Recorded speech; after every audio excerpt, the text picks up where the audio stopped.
Hey there, you're looking kind of cute. Don't forget to subscribe and check out all my other socials. Enjoy. The wrench slipped from Sam's greasy fingers and hit the concrete.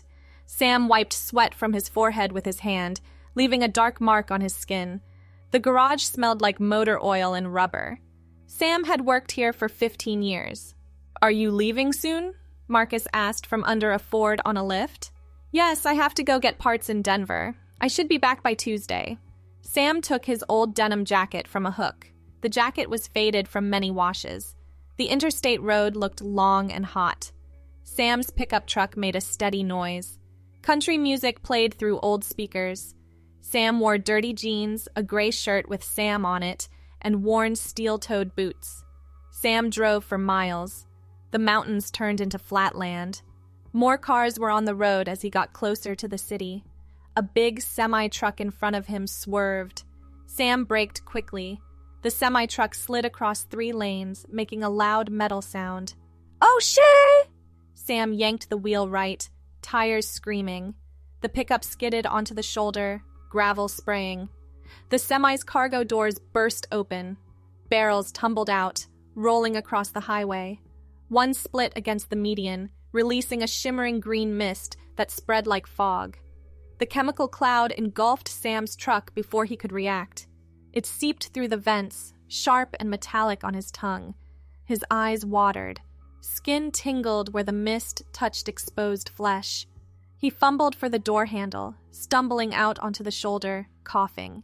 Emergency vehicles arrived within minutes. Paramedics checked him over while hazmat teams contained the spill. The truck driver kept apologizing, explaining about experimental compounds for some research facility. Sam barely listened, still trying to clear the taste from his mouth. "You seem fine," the paramedic said, shining a light in Sam's eyes. "But watch for any unusual symptoms over the next few days. Here's a number to call if anything feels off." Sam drove home in a daze, windows down to air out the chemical smell. His skin still prickled oddly, like static electricity dancing across his arms. By the time he reached his small house on Maple Street, exhaustion weighed heavy on his shoulders. The first changes came subtly. Sam woke Monday morning feeling strange, skin hypersensitive against rough sheets. He stumbled to the bathroom, splashing cold water on his face. The mirror showed bloodshot eyes and pale skin, but nothing alarming.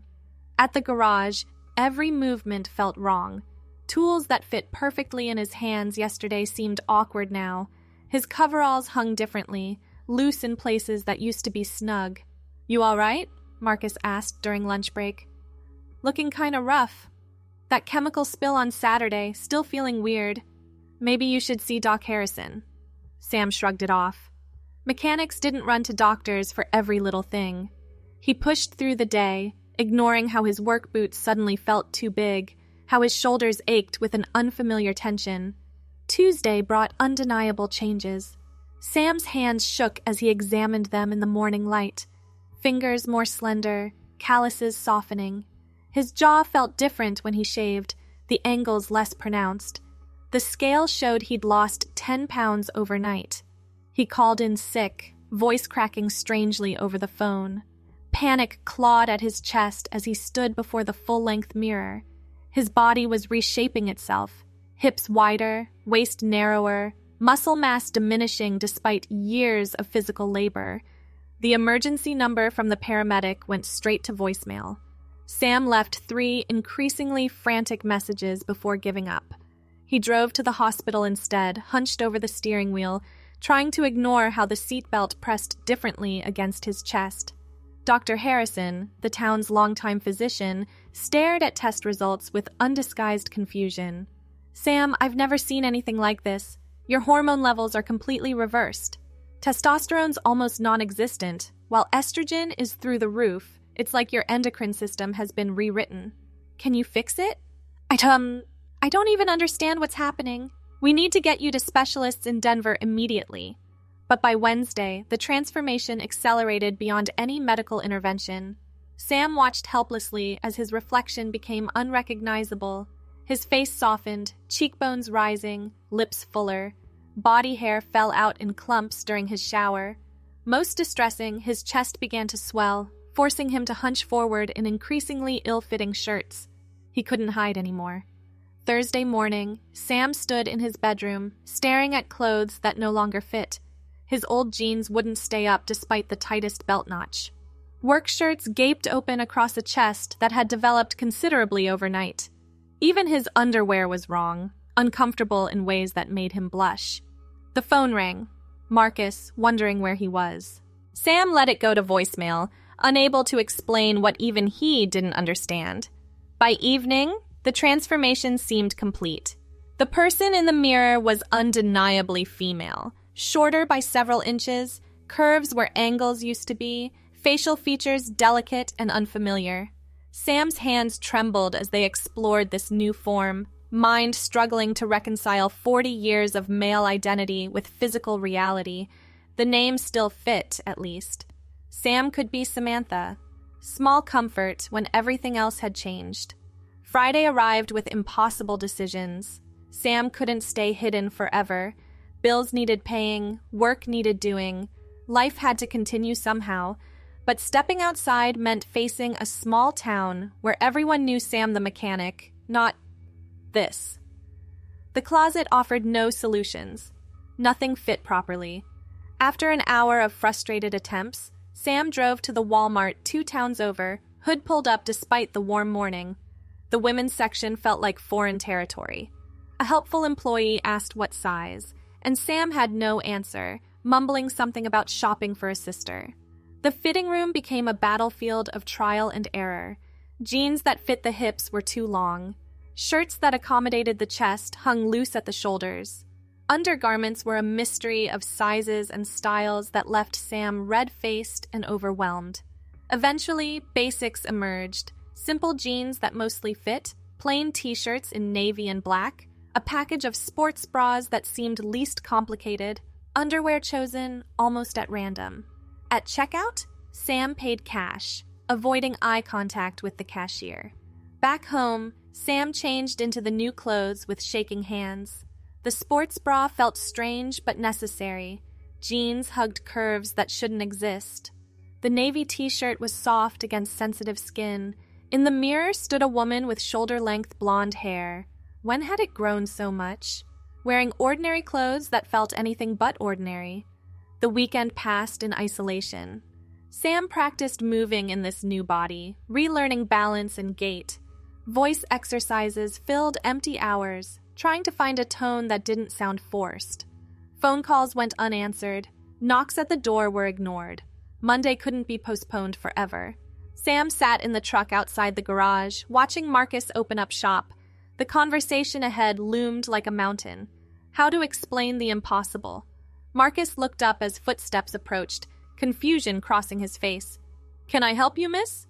"Marcus, it's me, Sam." The wrench in Marcus's hand clattered to the ground. His mouth opened, closed, opened again. "What kind of sick joke is this?" "It's not a joke. That chemical spill, it did something to me, changed me. You're not, this isn't possible." Sam pulled out her wallet, showing her driver's license. The photo showed the man she used to be, but the eyes were the same. "I know how it sounds. I've been to doctors. They can't explain it either, but it's still me." Marcus backed away. "This is insane. You need to leave." "I need my job. I can still work on cars. My hands might be smaller, but I know engines." "You think I'm letting some, whatever you are, work in my garage? What would people say?" The words stung worse than the transformation itself. Sam had worked alongside Marcus for 8 years. They'd shared beers, watched games, built this business together. I'm still the same person inside. No, Sam was a man, a real man. I don't know what this is, but you're not welcome here. Sam left with dignity intact, but hope shattered. The truck felt like a refuge as she drove aimlessly through town. Every familiar face was a potential confrontation. The diner where she ate breakfast every Tuesday, the hardware store where Tom always saved the best deals, the bank where Linda had flirted harmlessly for years. Each would need explaining. Each might react like Marcus. The house on Maple Street no longer felt like home. Sam sat at the kitchen table, staring at bills that needed paying with money she might not earn again. The mechanic's certification on the wall mocked her. Samuel Morrison, printed in bold letters beneath the state seal. The phone rang. Mom's number on the caller ID. Sam had avoided this call for a week, but parents worried when patterns broke. Her hand hesitated over the receiver before answering. Sam, thank goodness, I've been worried sick. Marcus called, said you haven't been to work, and someone saw a strange woman at your house. Mom, I need to tell you something. Can you and Dad come over? What's wrong? Are you sick? Just, please come over. It's important. They arrived within the hour, Dad's truck pulling into the driveway with familiar certainty. Sam watched from the window as they approached. Mom carrying a casserole dish because food solved everything in her world. The doorbell rang. Sam's hand trembled on the doorknob.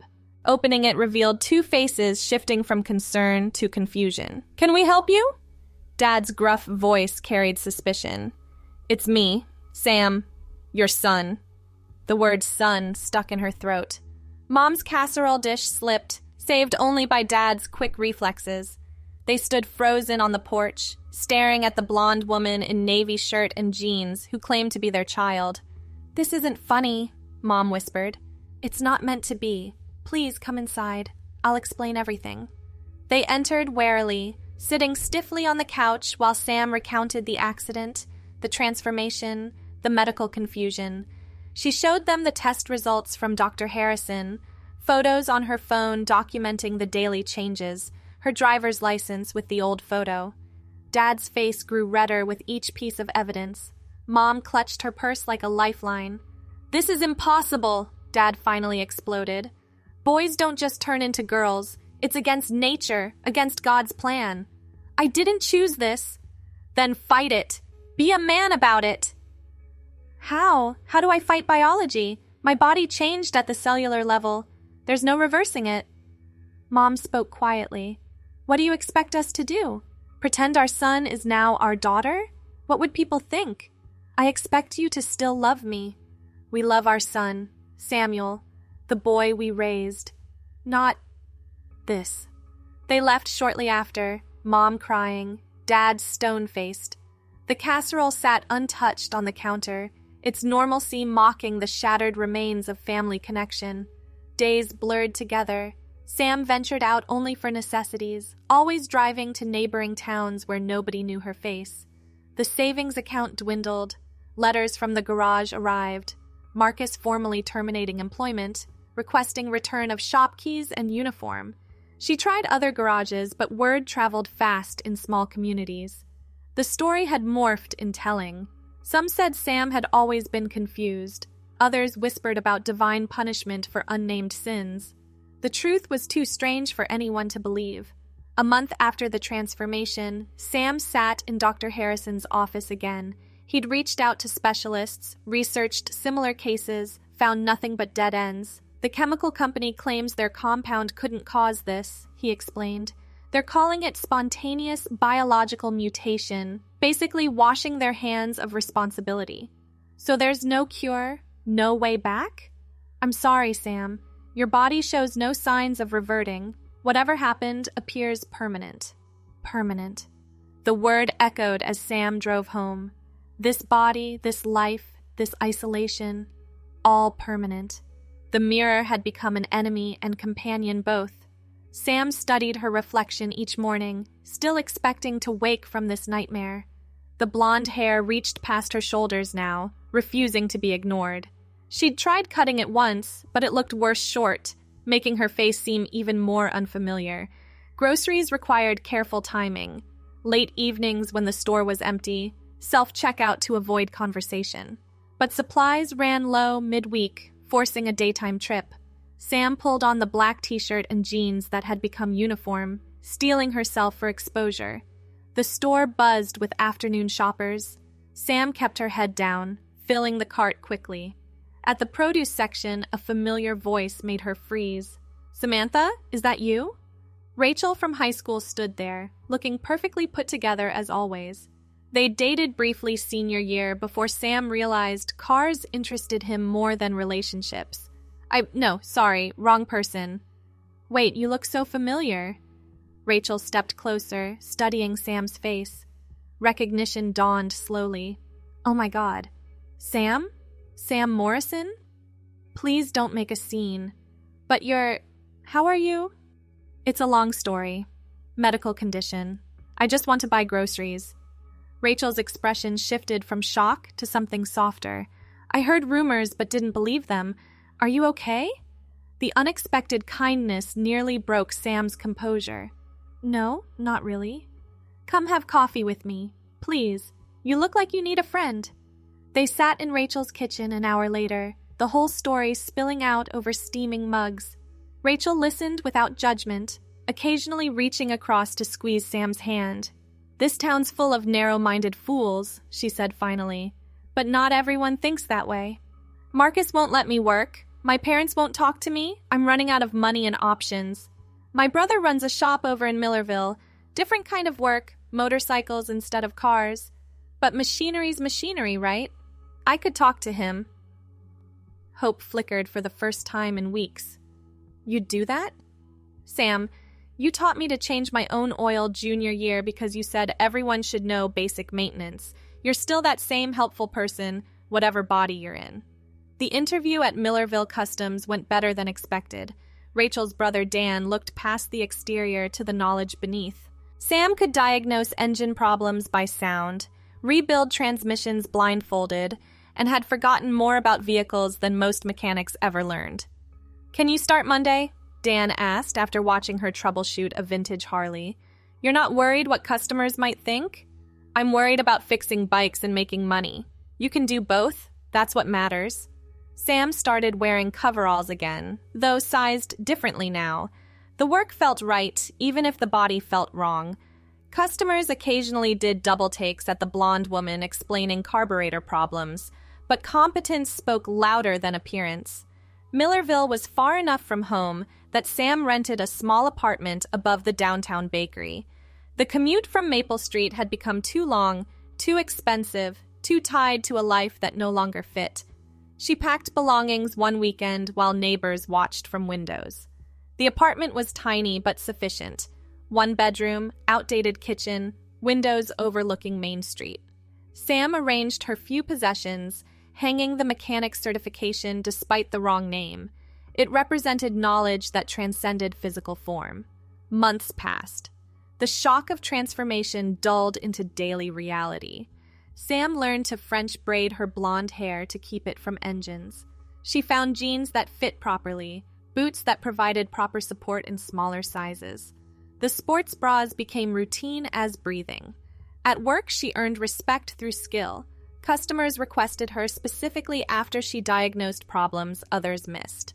Dan promoted her to lead mechanic, a title that carried weight regardless of gender.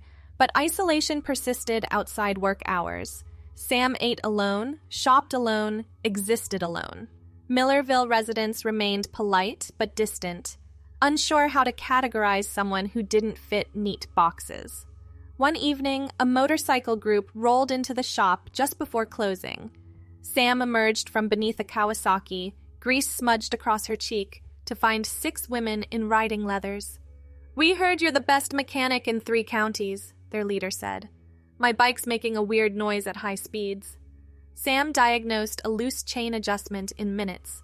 The women watched her work, asking technical questions she answered easily. They introduced themselves as the Steel Riders, a regional women's motorcycle club. "You ride?" asked their leader, Karen. "Used to. Haven't much lately." "Why not?" Sam gestured vaguely at herself. "Things changed." "So, bikes don't care what chromosomes you have. If you can ride, you can ride." They invited her to their weekly meetup. Sam demurred, but Karen persisted. "Look, I don't know your story, but I know isolation when I see it. Sometimes you need people who get it." The first ride with the Steel Riders terrified Sam. She borrowed Dan's smaller Honda, relearning balance with a different center of gravity. But once on the open road, freedom returned.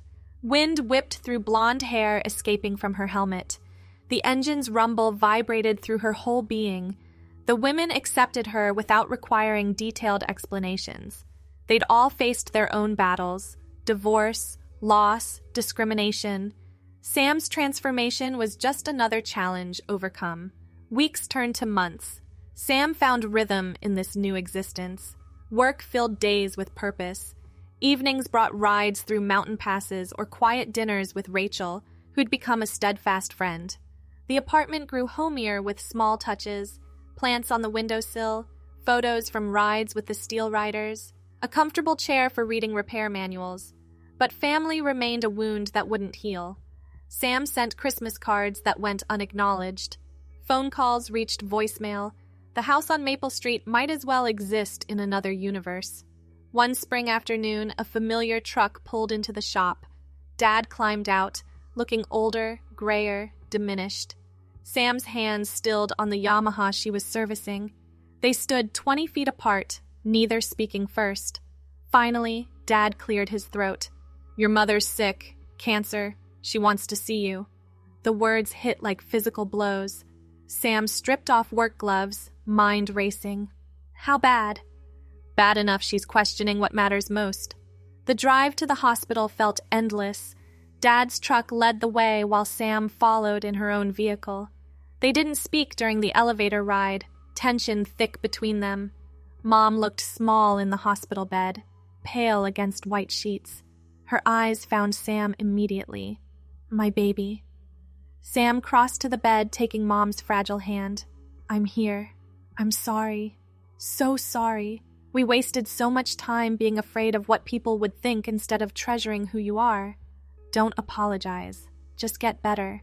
I need you to know you're my child, always. Whether you're Samuel or Samantha or just Sam. The body doesn't matter. The soul inside is what I should have seen." They talked for hours, making up for lost months. Dad stood awkwardly by the window before eventually joining the conversation. The adjustment wasn't instant or easy, but it was a beginning. Mom's recovery was slow but steady. Sam visited weekly, rebuilding bridges thought permanently burned. Dad struggled more with pronouns and concepts, but he tried. That effort meant everything. The shop expanded, Dan bringing Sam in as partial owner. She hired other mechanics, training them with patience learned through her own struggles.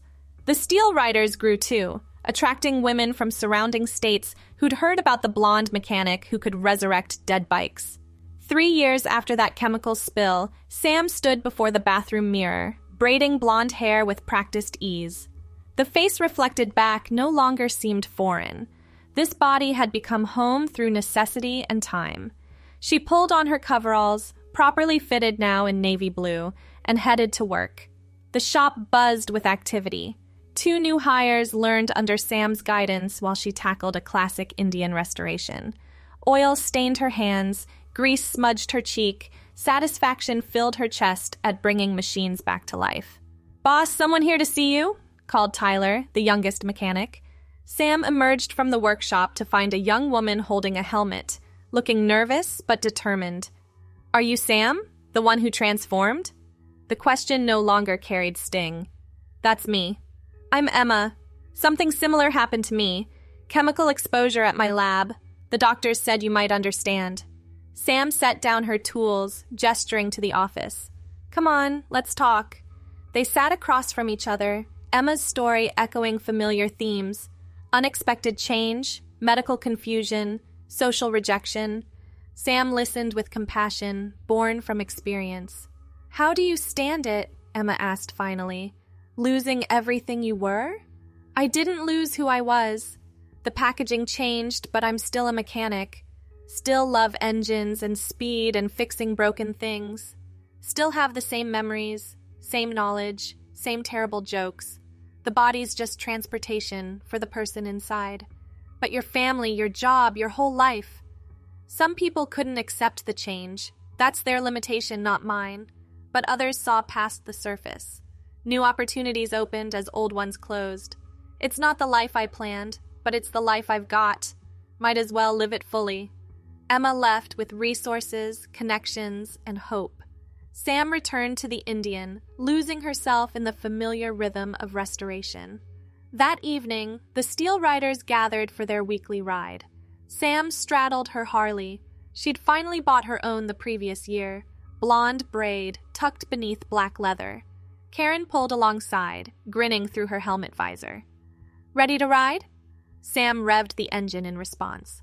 The group pulled out together, heading for mountain roads as sunset painted the sky orange and pink. Wind rushed past, freedom sang in the engine's roar, and Sam felt completely, authentically herself. The transformation had stolen one life, but revealed another. Not the path expected or chosen, but perhaps the path needed. Sam rode into the gathering dusk, blonde hair streaming like a banner, at peace with the woman she'd become. The shop grew over the following months. Word spread about the mechanic who'd overcome impossible circumstances, people facing their own transformations, medical, personal, social, found their way to Millerville Customs. Sam mentored where she could, offering understanding unavailable elsewhere. Mom visited monthly once her strength returned. She'd sit in the shop's waiting area, proudly telling customers about her daughter, the mechanic. Dad came too, gradually relaxing into acceptance. He even brought his truck for service, trusting Sam's expertise over closer options. "You happy?" he asked one afternoon, watching Sam diagnose a transmission problem. "Yeah, Dad, I am." "That's what matters then." Marcus arrived unexpectedly one winter day. Sam looked up from inventory sheets to find her former partner standing uncertainly in the doorway. Years had aged him, stress lines etching deep around his eyes. "Heard you were doing well here," he said. "Can't complain. You?" "Shop's struggling. Lost 2 good mechanics this year. Nobody wants to work anymore." Sam waited, sensing more beneath the surface. "I was wrong," Marcus continued. "Let fear override friendship. You were the best mechanic I ever worked with. Still are, from what I hear." "Water under the bridge." "No, it's not. I need to apologize properly, and if you're ever interested, the shop could use someone with your skills. Full partnership. Your name on the sign." The offer might have meant everything 3 years ago. Now Sam smiled gently. "I've got my own place here, my own life, but thank you for apologizing. That means more than you know." Marcus left with a handshake and mutual respect. Sam returned to inventory, mind quiet. The past no longer held power over the present. Spring brought new challenges. The chemical company faced lawsuits from others affected by various spills. Lawyers contacted Sam about joining a class action, but she declined. Money wouldn't change her body back. Energy spent on anger and litigation could better serve moving forward. Emma started visiting regularly, finding community among the Steel Riders. Her transformation had been less dramatic, but equally life-altering. She worked as an accountant, riding weekends for sanity and speed. "You saved my life," she told Sam one evening.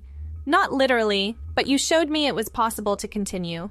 "We save ourselves. Others just point out the tools." The apartment above the bakery gave way to a small house on Millerville's outskirts. Sam planted a garden, learning patience through seasons and soil. Tomatoes grew despite her black thumb. Flowers bloomed in cheerful defiance of neglect. Karen helped move boxes, commenting on the life accumulated. Photos covered one wall. Rides with the Steel Riders, shop celebrations, family dinners once connection was restored. The mechanic's certification hung prominently, Samuel Morrison's name a reminder of journeys traveled. "Any regrets?" Karen asked. Sam considered while unpacking kitchen supplies. "Can't regret something beyond my control. The spill happened. The transformation happened. Fighting reality wastes energy better spent on living." "Very zen of you." 3 years of practice. The house became a gathering spot. Steel Riders met for planning sessions around the dining table. Young mechanics from the shop came for advice and home-cooked meals. Mom visited bearing casseroles and gossip from the old neighborhood. One quiet Sunday, Sam worked in the garage, restoring a vintage Honda for personal use. Blonde hair tied back in a messy bun, wearing paint-stained jeans and an old Steel Riders t-shirt in red. The familiar rhythm of mechanical work brought peace nothing else matched. A car pulled into the driveway. Rachel emerged with her teenage daughter, Sophie, who'd been begging to learn about motorcycles. Sam wiped greasy hands on a rag, smiling at their arrival. "Ready for your first lesson?" Sophie bounced with excitement.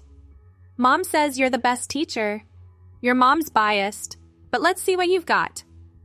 They spent the afternoon covering basics, parts identification, safety procedures, proper tool use.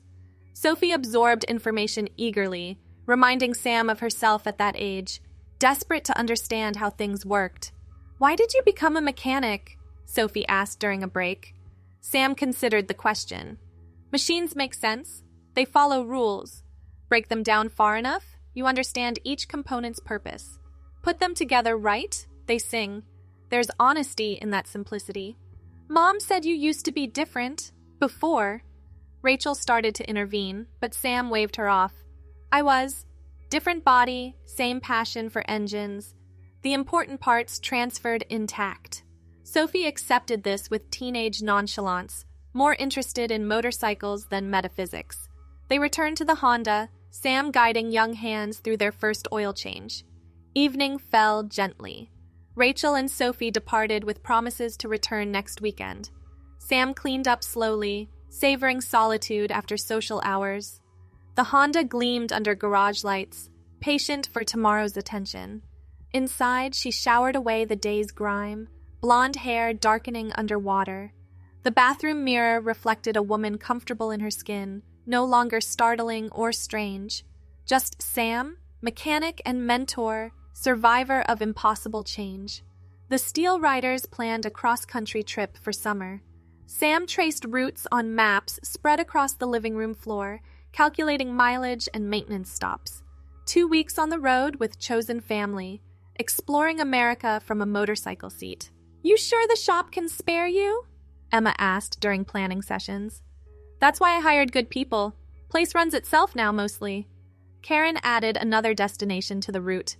"There's a women's motorcycle rally in South Dakota. Might be worth checking out." "Sounds perfect." They finalized plans over pizza and beer, sisterhood sealed through shared adventure. Sam felt grateful for these connections, stronger for being chosen rather than assigned by birth or circumstance. The night before departure, Sam's parents visited. They walked through the garden together, admiring tomatoes finally ripening. Mom held Sam's arm, Dad pointing out which plants needed pruning. "Be careful out there," Mom fussed. "Motorcycles are dangerous." "I've been riding for 20 years. "I know, but I'm allowed to worry. It's what mothers do." They said goodbye with long hugs. Dad whispered gruffly, "Proud of you, kid, for everything." Sam watched their taillights disappear, heart full.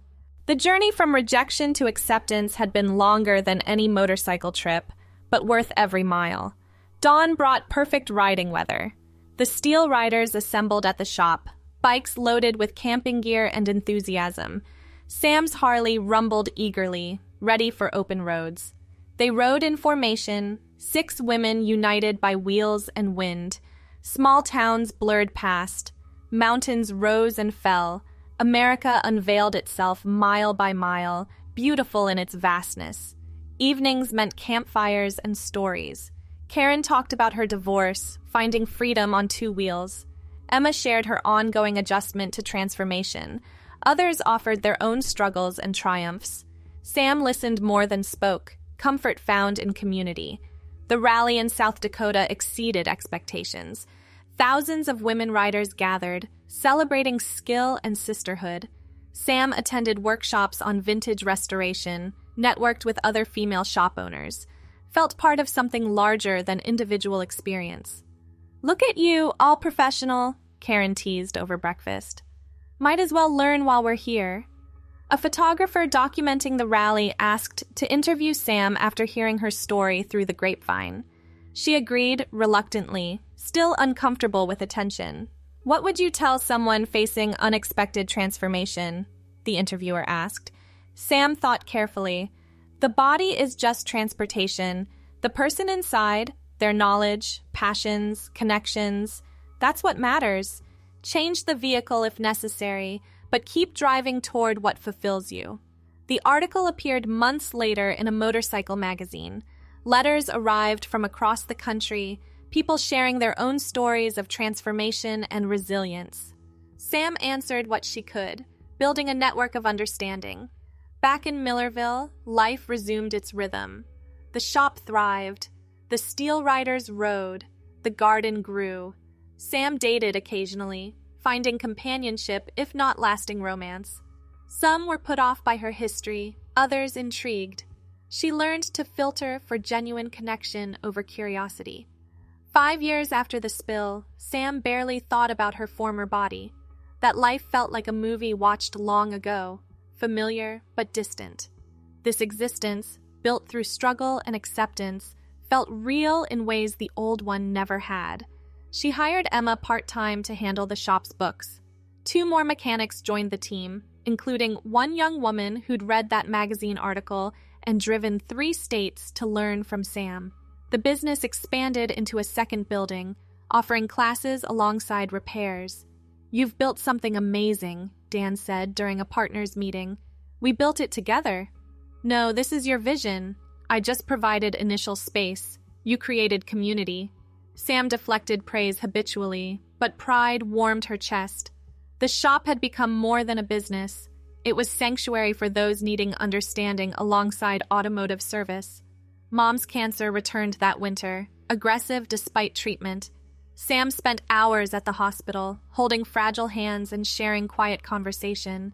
They'd rebuilt their relationship stronger for being tested, love purified through fire. "I'm not afraid," Mom said one evening. "I got to see you become who you're meant to be. That's enough. Don't talk like that. You'll beat this again." Maybe, maybe not. But either way, I'm at peace. You're happy. That's all I wanted. She passed quietly on a Tuesday morning, Sam and Dad beside her. Grief hit hard despite preparation. The funeral brought unexpected support. Steel riders forming an honor guard, shop employees closing for the day, customers sending flowers. "She was proud of you," Dad said afterward. "Talked about you constantly those last months. Her daughter, the mechanic who helps others." They sorted through the house together, Sam finding childhood photos that seemed to depict a stranger. That boy with the toy trucks and grease-stained hands had evolved into someone unexpected but not unrecognizable. The love of machinery threaded through both incarnations. Spring arrived slowly. Sam threw herself into work, grief softened through purpose. The shop's classes expanded, teaching basic maintenance to anyone interested. Women especially flocked to learn in an environment free from condescension. "You're changing lives," Rachel observed during lunch. "Just teaching skills." "It's more than that. You show what's possible. That matters." The Steel Riders planned another cross-country trip, this time to scatter some of Mom's ashes in places she'd always wanted to visit. Dad joined for part of the journey, riding behind Sam on the Harley. They stopped at the Grand Canyon's rim, wind whipping blonde hair across Sam's face. Dad held the small urn, both of them crying quietly. "She'd have loved this view," he said. "She did love it. Through our eyes."